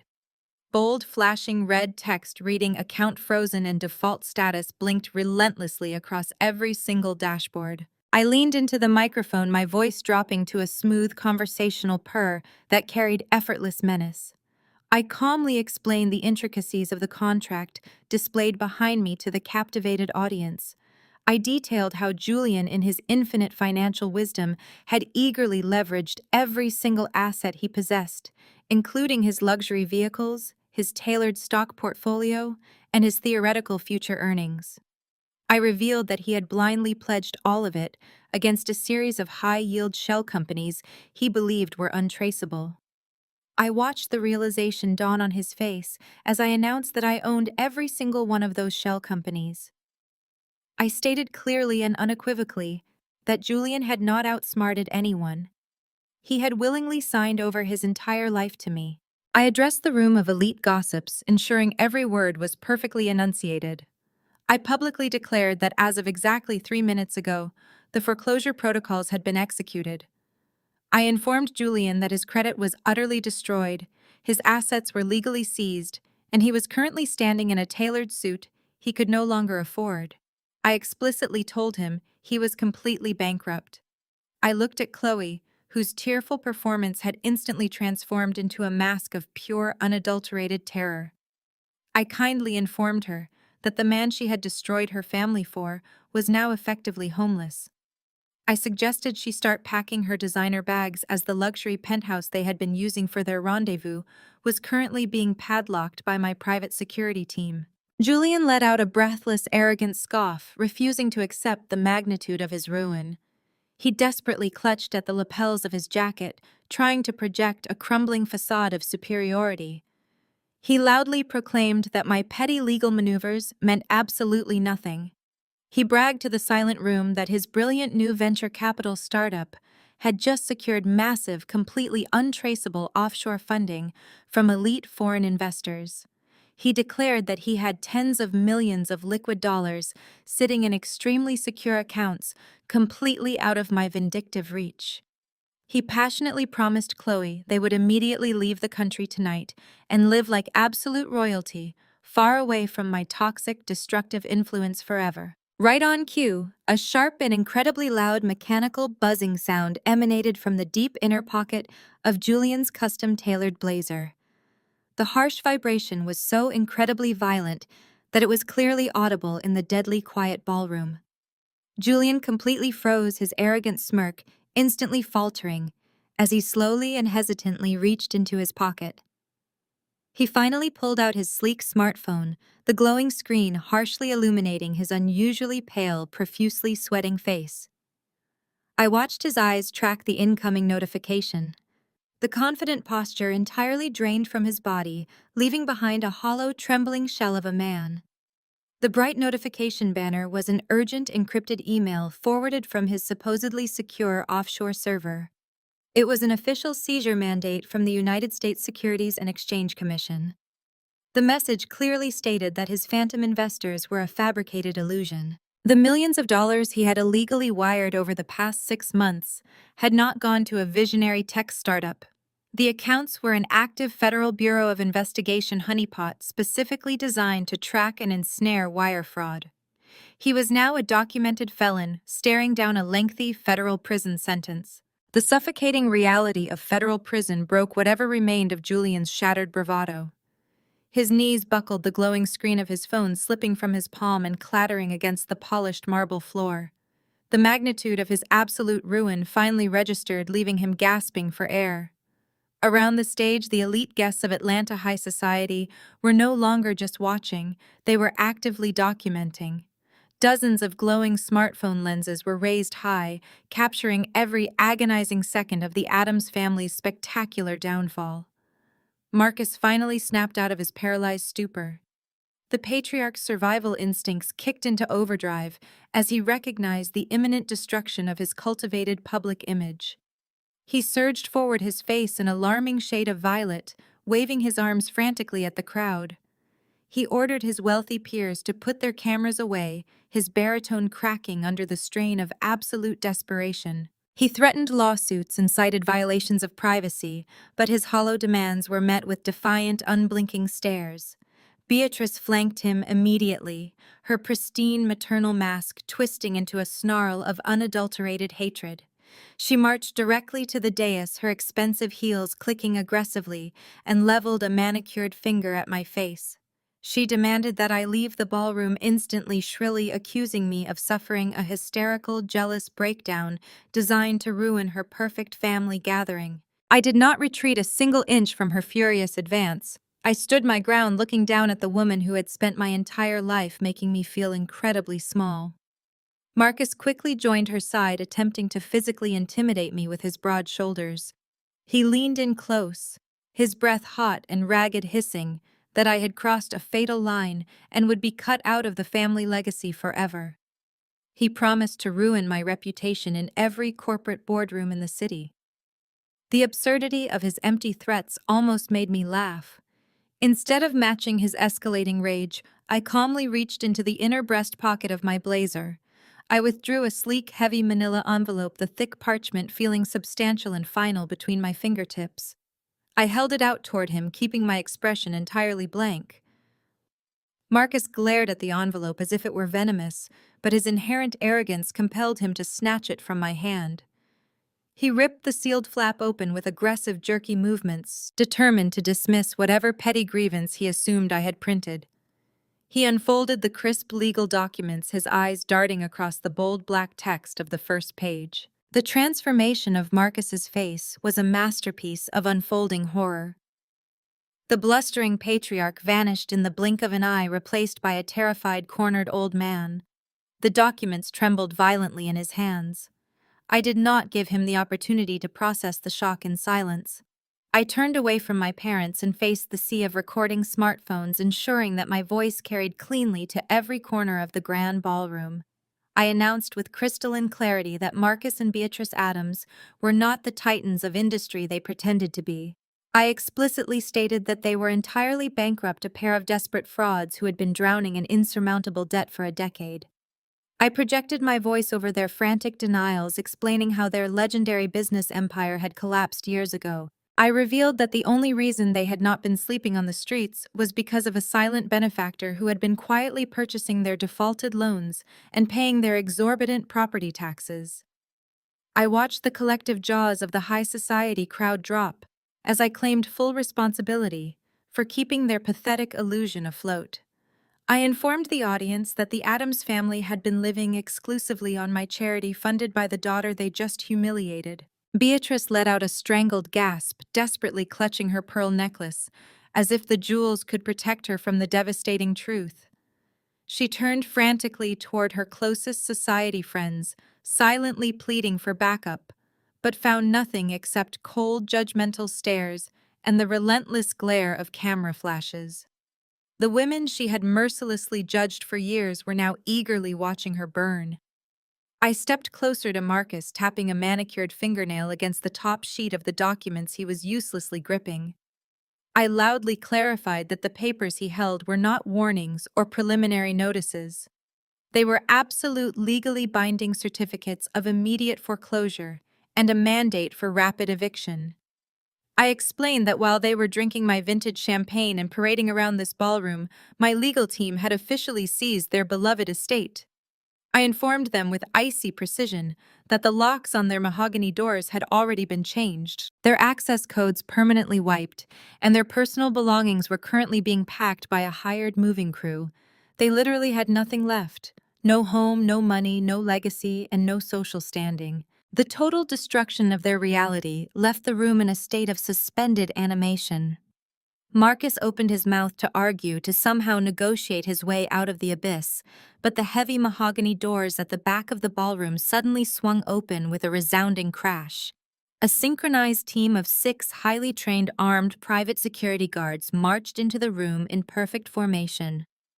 They wore crisp, black tactical suits, their expressions devoid of emotion as they cut a direct path through the parted crowd of wealthy guests. They bypassed the catering tables, marching straight toward the illuminated dais. I raised my hand, giving the lead guard a brief authoritative nod. I looked down at the shattered, weeping remnants of my family. I stated that this private event was now officially over, and I no longer tolerated trespassers on my rented property. The guards smoothly surrounded Marcus Beatrice and the catatonic Julian, their hands resting deliberately on their tactical belts. The final brutal reality of their eviction settled over the room as the guards stepped forward to forcibly escort them out into the cold night. The private security detail moved with synchronized, ruthless efficiency, their black tactical boots stepping in perfect unison across the polished marble. 2 guards flanked my father, gripping his tailored arms with a force that finally broke his pathetic facade of authority. Marcus stumbled, his expensive leather shoes dragging slightly, as he was forcefully marched away from the dais and toward the heavy ballroom doors.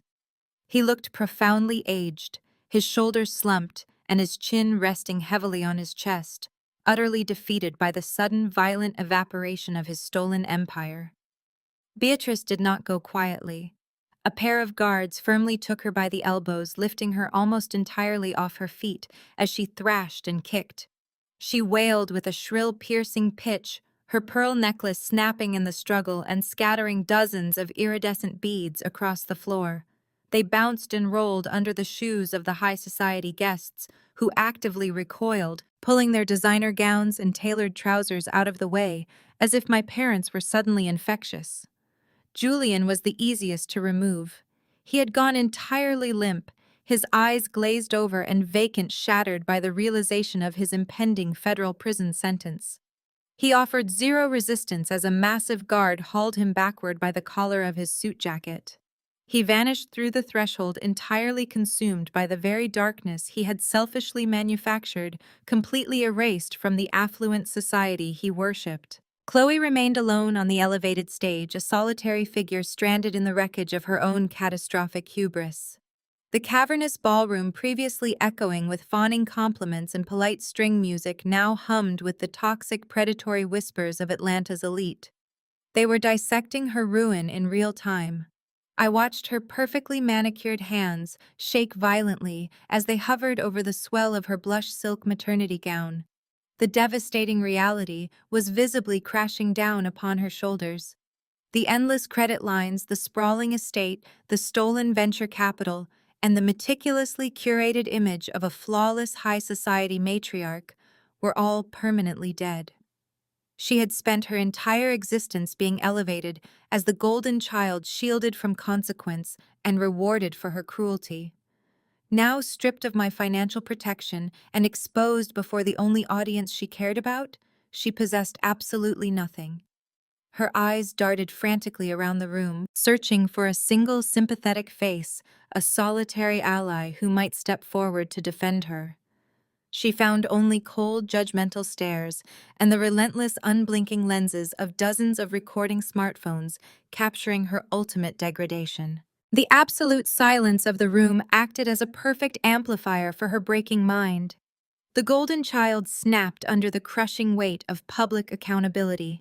Her face contorted into a mask of pure, unadulterated feral rage, the elegant beauty she prized above all else, twisting into something incredibly ugly. She let out a guttural, terrifying scream that tore through her throat, a sound completely devoid of human reason. She did not direct her fury at Julian for deceiving her, nor at our parents for their financial ruin. Her misplaced hatred zeroed in entirely on me, the sister she had systematically tried to destroy. She launched herself forward, abandoning all pretense of maternal grace. Her expensive heels slipped slightly on the polished marble as she charged, her arms, outstretched fingers curled into desperate, violent claws, aiming directly for my face. She shrieked that I was a complete monster, violently cursing my name and blaming my supposed jealousy for orchestrating this entire nightmare. It was a pathetic, chaotic charge fueled by blind panic and the agonizing death of her unearned privilege. I did not flinch or raise a hand to brace for impact. I simply waited for the exact right fraction of a second and took one smooth, calculated step to the left. Chloe's feral momentum carried her blindly forward, her clutching hands grasping nothing but empty air. She completely lost her balance, her center of gravity betraying her as she stumbled past me. Her eyes widened in sudden, horrifying realization as the trajectory of her fall became entirely unavoidable. She crashed headlong into the towering, highly expensive centerpiece of the reception. The massive stacked pyramid of crystal champagne flutes took the full force of her body. The collision produced a deafening, catastrophic explosion of shattering glass. Hundreds of delicate crystal goblets cascaded downward in a glittering, destructive avalanche. Chloe collapsed onto the hard floor, buried beneath a shimmering mountain of broken shards and a torrential downpour of sticky, expensive alcohol. The blush silk of her custom maternity gown instantly soaked through, staining the fabric a dark, ruined amber, while champagne pooled messily around her designer shoes. The golden liquid dripped pathetically from the ruined display table, echoing the slow, steady drip of her demolished dignity. She lay there helplessly, gasping, her pristine hair plastered to her face, pawing at the sticky glass surrounding her. I walked slowly over to the glittering wreckage, the crunch of broken crystal under my shoes, echoing sharply in the dead, silent room. I stood directly over her, casting a long, dark shadow across her trembling, drenched form. I looked down deeply into her terrified, red eyes, ensuring my voice was low, steady, and utterly devoid of mercy. I asked her if she truly wanted my life. I told her congratulations were finally in order. I announced with absolute chilling clarity that she had successfully acquired my cheating husband, inherited his tens of millions of dollars in fraudulent debt, and secured a premium seat to an active federal investigation. I advised her to enjoy her newly conquered territory. The heavy silence of the ballroom was shattered by a piercing sound bleeding through the mahogany doors. The rising wail of police sirens approached the country club at breakneck speed. Flashes of red and blue lights began to strobe violently through the massive glass venue windows, painting the horrified faces of the crowd and signaling the final end of their reign. The heavy mahogany doors burst open, thrown wide by the chaotic surge of departing guests, rather than the arriving authorities. The elite of Atlanta high society had seen enough of the catastrophic spectacle. They swarmed toward the exits like rats abandoning a sinking ship, their previous fawning admiration instantly replaced by morbid, predatory fascination. They did not leave quietly, eager to spread the salacious gossip. Every socialite had a smartphone raised high, recording the humiliating wreckage of the Addams family dynasty to thousands of followers. The ruthless whispers that had filled the room morphed into loud, running commentaries as they narrated the downfall of the people they had toasted just an hour prior. They stepped carelessly around the massive puddle of expensive champagne and shattered crystal, their designer shoes crunching over the ruins of Chloe and her shattered dignity. They were distancing themselves from the toxic fallout, eager to be the first to broadcast the utter destruction of my family and their fraudulent empire. I stood absolutely motionless on the dais, watching the mass exodus with a cold clinical detachment. The flashing red and blue lights from the approaching police cruisers continued to strobe through the tall windows, casting erratic, frantic shadows across the deserted dance floor. The illusion was completely dead. The Addams family was no longer a pillar of wealth and influence.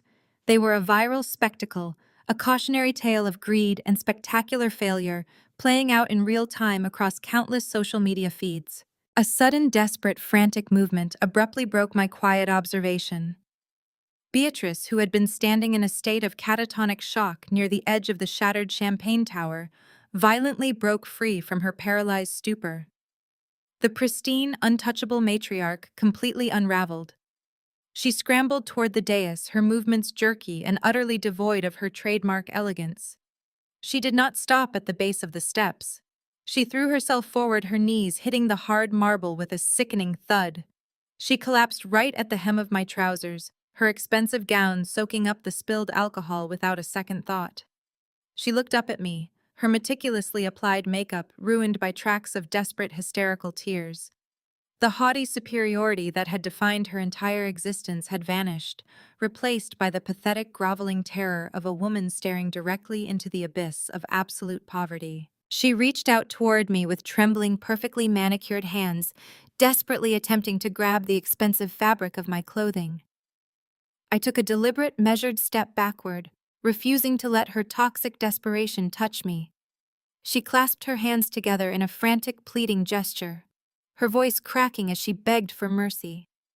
She sobbed that I had made my point, pleading with me to call off the lawyers and stop the foreclosure. She wept that we were still a family, desperately weaponizing the very concept she had used to isolate me for my entire life. She looked up with wide, pleading eyes, hysterically claiming that blood is thicker than water. She begged me to remember the bond of kinship, insisting that a daughter could not possibly leave her own mother to rot in the streets. Her performance was a masterclass in emotional manipulation, a desperate final attempt to exploit a well of familial duty she had deliberately poisoned decades ago. I stared down at her weeping, pathetic form, feeling absolutely nothing. The well was completely dry. I looked at the woman who had spent 30 years making me feel like an unwanted burden, and I let the absolute zero of my composure freeze her frantic begging. I did not raise my voice. I spoke with a quiet, lethal precision that sliced through her hysterical sobbing. I reminded her of the countless times she had called my ambition unnatural and my dedication to my career a repulsive masculine trait. I quoted her exact words from my high school graduation, reminding her how she had publicly stated that I lacked the fundamental grace to ever truly belong in her world. I recited the cruel, dismissive insults she had hurled at me when I started my first company, telling her I had perfectly memorized the moment she called me a cold, unlovable machine who would end up completely alone. I weaponized every single toxic barb she had ever fired at me, laying them out with clinical accuracy. She gasped, her hands flying to her mouth as her own poisonous words were reflected back at her. I leaned down slightly, ensuring my gaze locked onto her terrified eyes. I told her she was absolutely right. I did not belong in her world of fake smiles, fraudulent wealth, and hollow prestige. I had built my own empire from the ground up, entirely free from her suffocating conditional approval. I gestured toward Chloe, who was still sobbing weakly amidst the broken glass. I delivered my final, inescapable verdict. I stated that she had always preferred the beautiful, compliant daughter who mirrored her own shallow vanity. "You chose your golden child," I whispered, the words echoing with finality in the empty ballroom. "Enjoy your poverty together." I slowly turned my back on my mother without a single ounce of hesitation. I walked down the opposite side of the dais, my footsteps steady and unhurried. The frantic wailing of Beatrice and Chloe faded into pathetic background noise as I crossed the deserted floor. I pushed through the heavy mahogany doors, stepping out of the suffocating ballroom and into the crisp, cool night air. The frantic flashing of police lights illuminated the country club entrance, But I walked right past the chaos. A sleek, massive midnight black Maybach waited silently right at the curb, its engine purring softly. My loyal chauffeur immediately stepped out from the side, opening the rear door with a deeply respectful nod. I slid smoothly into the luxurious leather interior, the heavy door closing with a solid, definitive thud that perfectly severed me from the burning ashes of my former family. The heavy Maybach glided away from the curb, leaving the flashing red and blue lights to deal with the spectacular mess I had orchestrated. I poured a single glass of sparkling water from the rear console, letting the cool liquid wash away the lingering bitter taste of their desperation. The city passed by in a blur of neon and street lamps, a sprawling metropolis that I had finally conquered entirely on my own terms. That chaotic night became a definitive dividing line in my personal history. 6 months evaporated with a swift, productive efficiency. I now sat behind an expansive desk carved from a single flawless slab of black obsidian. My ultra-luxurious corner office occupied the top floor of the tallest commercial skyscraper in downtown Atlanta, offering a panoramic, unobstructed view of the empire I commanded. The morning sun poured through the floor-to-ceiling windows, illuminating a space designed not just for corporate dominance, but for absolute serenity. There were no raised voices here, no toxic manipulations, and no parasitic relatives attempting to siphon my hard-earned wealth. I breathed the crisp, climate-controlled air, savoring the profound, undisturbed silence of complete victory. A sleek, leather-bound portfolio rested perfectly centered on the obsidian surface before me. My lead attorney had personally delivered it an hour prior. Inside lay the final, heavily audited divorce decrees. I picked up a heavy gold fountain pen and flipped directly to the last page. I did not bother reading the preceding clauses. My legal team had already ensured the terms were bulletproof. I signed my name with a smooth, sweeping motion, legally severing the absolute last tether binding me to Julian's catastrophic existence. The settlement was a masterpiece of legal warfare. I retained 100% of my corporate assets, my real estate portfolio, and my personal wealth. Julian received absolutely nothing but the clothes he had worn to his arraignment. The federal courts had not been lenient with his blatant wire fraud and offshore embezzlement schemes. He was currently settling into a grim, highly regulated life at a federal penitentiary, formally sentenced to 10 consecutive years without the possibility of early parole.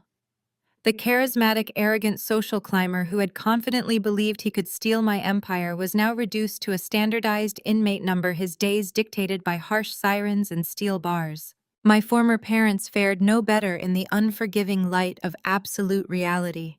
The immediate foreclosure on their sprawling suburban estate had been a highly publicized, deeply humiliating spectacle. Stripped of my silent financial backing, Marcus and Beatrice were forcefully evicted from the affluent society they had worshipped above their own flesh and blood. The country club immediately revoked their membership, their fair-weather friends blocked their numbers, and the elite social circles completely erased them from existence. They were currently residing in a cramped, poorly ventilated one-bedroom apartment on the industrial outskirts of the city. The suffocating reality of living paycheck to paycheck, calculating the cost of basic groceries, and sharing a single tiny bathroom had rapidly aged them both. Beatrice could no longer hide behind her expensive dermatology treatments and designer gowns. Marcus no longer had a stolen boardroom to stroke his fragile manufactured ego. They were utterly isolated, trapped in a claustrophobic prison of their own making, forced to wake up every single day and look at the spouse they blamed for their spectacular downfall. They had chosen their golden child, and now they were enduring the agonizing consequences of that choice together. Chloe's descent was perhaps the most poetic justice of all. The golden child, completely stripped of the unearned luxury she had always believed was her divine right, was currently drowning in a tidal wave of crushing legal fees. The federal investigations into Julian's fraudulent shell companies had deeply implicated her, forcing her to hire bottom-tier defense attorneys she could barely afford. The sprawling estate she had briefly occupied was gone, seized by the bank to pay off a fraction of Julian's debts. Her designer wardrobe had been liquidated in a desperate attempt to keep her head above water. She was now working grueling, unpredictable shifts at a minimum wage retail job just to survive. The manicured hands that had once reached out to claw at my face were now spending 8 hours a day folding discounted sweaters and standing behind a cash register. She possessed no real skills, no work ethic, and no wealthy benefactors to rescue her. The brutal, unforgiving reality of the real world had hit her with the force of a freight train, completely destroying her manufactured superiority. I closed the leather portfolio and set the gold pen aside, officially closing the darkest chapter of my life. My focus shifted immediately to the sleek tablet resting on my desk. The screen displayed the finalized press release for my newest, most ambitious venture. I was officially launching a massive multi-million-dollar venture capital fund. This fund was not designed for the traditional privileged tech bros who usually monopolized Atlanta's investment capital. It was exclusively dedicated to discovering funding and elevating underprivileged, fiercely hard-working Black women. I was deliberately seeking out the brilliant marginalized innovators who possessed raw talent, but lacked the generational wealth and social connections that people like my former family had always exploited. I was redefining the very concept of Black excellence, shifting it away from shallow performative wealth and grounding it in actual community-building empowerment. I stood up from my desk and walked slowly toward the towering glass window. I looked out over the sprawling city, watching the morning traffic flow like silver rivers far below. My reflection stared back at me in the pristine glass. I saw a woman who had survived the ultimate betrayal, who had systematically dismantled her abusers, and who had emerged stronger, wealthier, and completely untouchable. The ultimate revenge was not the destruction of my enemies. It was this absolute, unbothered success. I smiled at my flawless reflection as the city hummed below, perfectly content in the empire I had built.